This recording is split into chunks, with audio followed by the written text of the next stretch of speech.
Go!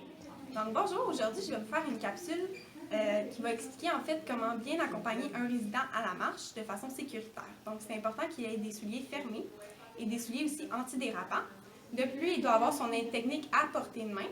Les vêtements doivent être d'une bonne longueur, donc les pantalons ne doivent pas être trop longs pour pas que le résident s'enfarge dans ses pantalons.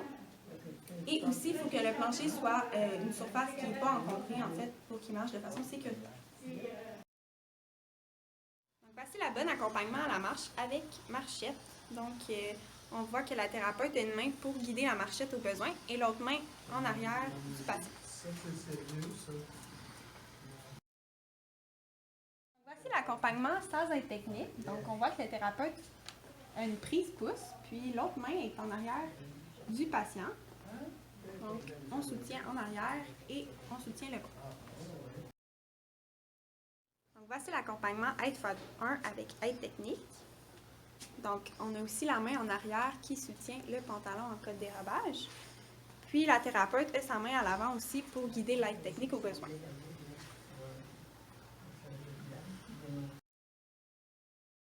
voici l'accompagnement aide x1.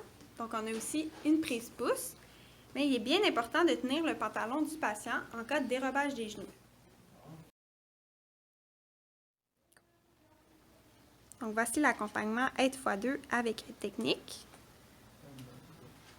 Donc, on a les mains en arrière qui s'écrasent et qui soutiennent le pantalon.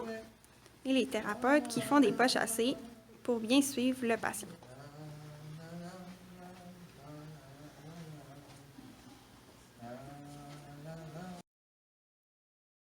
Donc, voici l'accompagnement aide x2. Donc, on a ici deux prises pouces, puis les mains des thérapeutes qui se croisent à l'arrière et qui soutiennent le pantalon.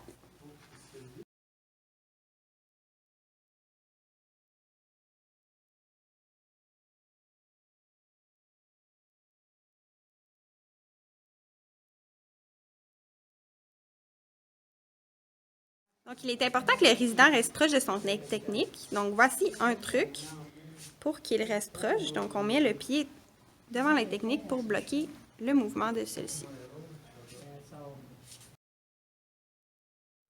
Donc, voici une prise qui peut être bonne pour initier la marche.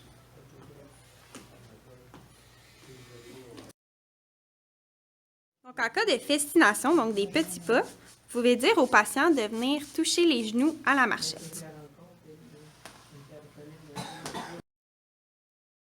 Donc, voici l'accompagnement à ne pas faire avec aide technique. Donc là, on voit qu'on précipite le patient aussi. Donc, voici l'accompagnement à ne pas faire. Ceci infantilise le patient et le précipite.